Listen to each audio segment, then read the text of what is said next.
नमस्कार। आज के इस चर्चा में एक ऐसे सवाल पर बात होगी जो हम में से कई लोगों के दिमाग में चलता रहता है। इंडिया में रहना बेहतर है या अमेरिका में? जब भी देश छोड़ने या वापस लौटने का ख्याल आता है तो हजार बातें जहन में आती हैं। क्या सिर्फ पैसा सब कुछ है या फैमिली और सुकून का पलड़ा भारी है? आज हम इन सभी बातों को सिर्फ इमोशंस के चश्मे से नहीं बल्कि सॉलिड फैक्ट्स, डेटा और रियल वर्ल्ड एक्सपीरियंसेस के आधार पर देखेंगे, बिना किसी पूर्वाग्रह के, एकदम ट्रांसपेरेंट 360 डिग्री एनालिसिस। तो चलिए फटाफट देखते हैं कि हम किन टॉपिक्स को कवर करने वाले हैं। पहला, कॉस्ट ऑफ लिविंग यानी खर्चा। दूसरा, वर्क कल्चर और करियर ग्रोथ। तीसरा, हेल्थ, एजुकेशन और इंफ्रास्ट्रक्चर। चौथा, एयर क्वालिटी यानी वायु गुणवत्ता। और आखिरी में वो सबसे बड़ी उलझन, द रीलोकेशन डिलेमा। नंबर 1, जीवन यापन की लागत। अब देखिए, जब भी पैसों की बात आती है तो हम अक्सर अमेरिकी सैलरी को सीधे रुपयों में कन्वर्ट कर देते हैं। लेकिन क्या सच में वो डॉलर सैलरी वैसी ही लाइफस्टाइल दे सकती है? यहाँ एक बहुत ही इंटरेस्टिंग कॉन्सेप्ट आता है जिसे पीपीपी यानी परचेजिंग पावर पैरिटी कहते हैं। आसान भाषा में समझे तो ये हमें बताता है कि अलग अलग देशों में एक जैसी लाइफस्टाइल मेंटेन करने के लिए असल में कितने पैसों की जरूरत होती है।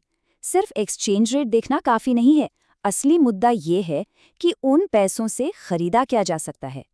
इस रियलिटी को इन डे टू डे खर्चों से बखूबी समझा जा सकता है।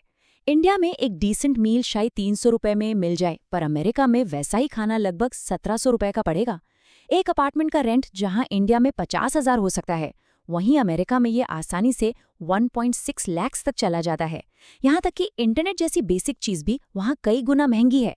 तो वो जो बड़ी डॉलर सैलरी दिखती है ना, वो इन रोजमर्रा के खर्चों में कब उड़ जाती है पता भी नहीं चलता। एक और जबरदस्त डेटा पॉइंट देखिए। एक एनालिसिस के मुताबिक अगर इंडिया में किसी प्रोफेशनल की सैलरी 23 लाख रुपए सालाना है, तो अमेरिका में बिल्कुल वैसी ही लाइफस्टाइल मेंटेन करने के लिए उसे लगभग 79 लाख रुपए, जी हाँ, करीब $95,000 कमाने होंगे।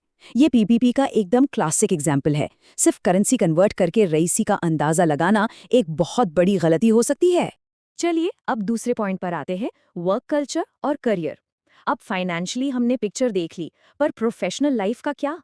अमेरिका बेशक टेक और इनोवेशन का ग्लोबल हब है, लेकिन आजकल इंडिया में भी एक्सपीरियंस टैलेंट की डिमांड आसमान छू रही है।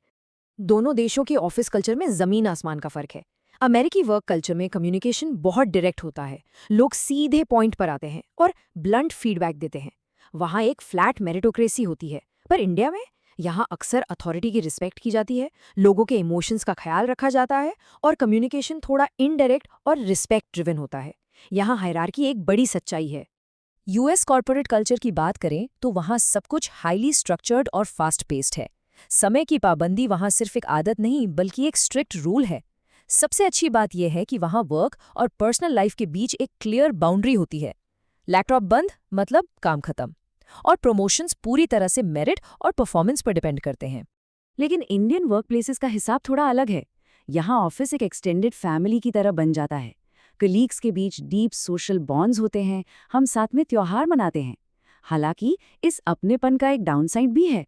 यहाँ डेडलाइंस थोड़ी फ्लेक्सिबल हो सकती हैं और अक्सर वर्किंग आवर्स बहुत लंबे खिंच जाते हैं, जिससे पर्सनल और प्रोफेशनल लाइफ मिक्स हो जाती है। अब बढ़ते हैं तीसरे और बहुत ही क्रूशियल हिस्से की तरफ, हेल्थ, एजुकेशन और इंफ्रास्ट्रक्चर। किसी भी देश में रहने का असली एक्सपीरियंस वहाँ की सड़कों, अस्पतालों और स्कूलों से तय होता है। हेल्थ केयर अमेरिका में एक बहुत बड़ा फाइनेंशियल स्ट्रेस बन सकता है। अब इस कोट को ही देख लीजिए। इंश्योरेंस होने के बावजूद ईआर विजिट का बिल $19,000 के पार। अमेरिका में मेडिकल टेक टॉप नॉच है, पर छोटी सी बीमारी भी वहां इंसान की जेब खाली कर सकती है, क्योंकि इंश्योरेंस सब कुछ कवर नहीं करता। इसके बिल्कुल ऑपोजिट इंडिया में आम बीमारियों के लिए प्राइवेट हेल्थ केयर काफी अफोर्डेबल और इजीली एक्सेसिबल है।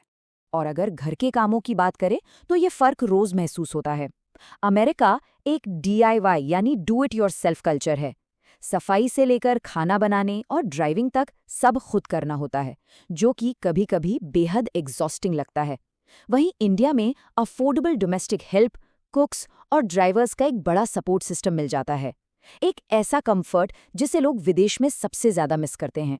घर के बाहर की दुनिया देखें तो यूएस का सिविक इंफ्रास्ट्रक्चर सच में कमाल का है। 24/7 पानी, नॉन स्टॉप बिजली और मक्खन जैसी सड़कें।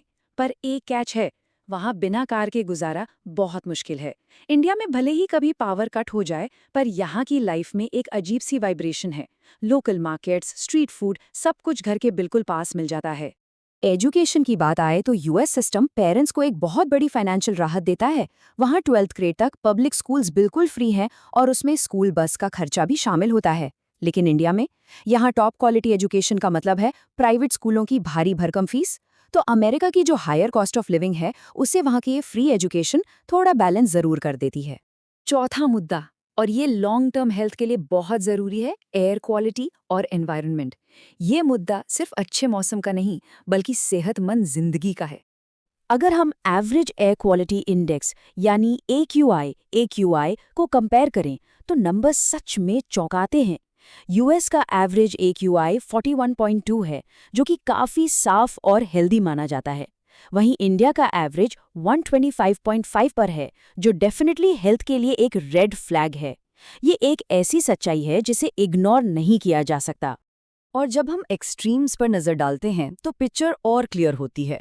यूएस के सबसे पोल्यूटेड माने जाने वाले एरिया में भी वर्स्ट AQI 81 के आसपास रहा। पर इंडिया के कुछ हिस्सों में, खासकर दिल्ली जैसे उत्तरी राज्यों में, ये आसानी से 389 या उससे भी ऊपर चला जाता है, जो लिटरली हैज़र्डस है। लेकिन वेट, डेटा हमेशा एक नया सरप्राइज भी देता है। इंडिया में सब कुछ एक्सट्रीम नहीं है। नागालैंड का AQI सिर्फ 10 रिकॉर्ड किया गया, जो अमेरिका के सबसे साफ स्टेट नॉर्थ डकोटा के 18 AQI से भी ज्यादा फ्रेश है। इसका सीधा सा मतलब है कि इंडिया में भी साफ हवा वाली जगहें हैं, बस वो बड़े शहरों की भीड़भाड़ से दूर हैं। अब आते हैं हमारे आखिरी और सबसे कम्प्लेक्स मुद्दे पर, द रीलोकेशन डिलेमा, यानी विदेश से वापस अपने देश लौटने की उलझन। हम इंडिया से ही हैं, फिर भी वापस सब कुछ सेट करना बहुत मुश्किल है। ये लाइन उन हजारों प्रोफेशनल्स की आवाज़ है जो वापस आने का सोचते हैं। जब कोई शुरुआत में विदेश जाता है तो उसके पास खोने को कुछ नहीं होता, बस 1-2 सूटकेस होते हैं। पर एक एस्टैब्लिश्ड प्रोफेशनल के तौर पे सालों बाद लौटना सिर्फ एक फ्लाइट बुक करने जैसा आसान नहीं रह जाता। ये फिजिकली और इमोशनली दोनों तरह से एक बहुत बड़ी बाधा बन जाता है, क्योंकि वापस आने का प्रोसेस काफ़ी लंबा और जटिल होता है। पहले वहाँ की प्रॉपर्टीज़ और कार्स बेचनी पड़ती हैं, बैंक अकाउंट्स बंद करने पड़ते हैं, फिर अपने करियर को लाइन पर लाने के लिए इंटरनेशनल जॉब ट्रांसफर्स की माथापच्ची होती है, और अगर बच्चे हैं तो इंडिया आकर उनके स्कूल एडमिशन्स का स्ट्रेस अलग से। इन स्टेप्स को देखकर ही समझ आता है कि ये मूव कितना बड़ा टास्क है। तो आखिर में चॉइस इन दो अलग अलग दुनियाओं के बीच की है। एक तरफ यूएस है, जहाँ एक स्ट्रक्चर्ड फ्रीडम है, सिस्टम स्मूथली काम करता है और ग्लोबल स्केल है। दूसरी तरफ इंडिया है, जहाँ कम्युनिटी ड्रिवन कंफर्ट है, परिवार है और अपनी जड़ों से गहरा जुड़ाव है। इनमें से कोई भी ऑब्जेक्टिवली बेहतर नहीं है, सब अपनी अपनी लाइफ की प्रायोरिटीज पर डिपेंड करता है। तो इस एनालिसिस को एक सवाल के साथ यहीं रोकते हैं। दौलत, सेहत और खुशी का असली बैलेंस आखिर कहाँ मिलता है? वो कौन सा ट्रेड ऑफ है जो किसी जगह को लंबे समय तक सच में दिल से घर जैसा फील कराता है? ये एक ऐसी सोच है जिसका जवाब हर किसी के लिए अलग हो सकता है। आज की इस चर्चा में बस इतना ही, फिर मिलेंगे।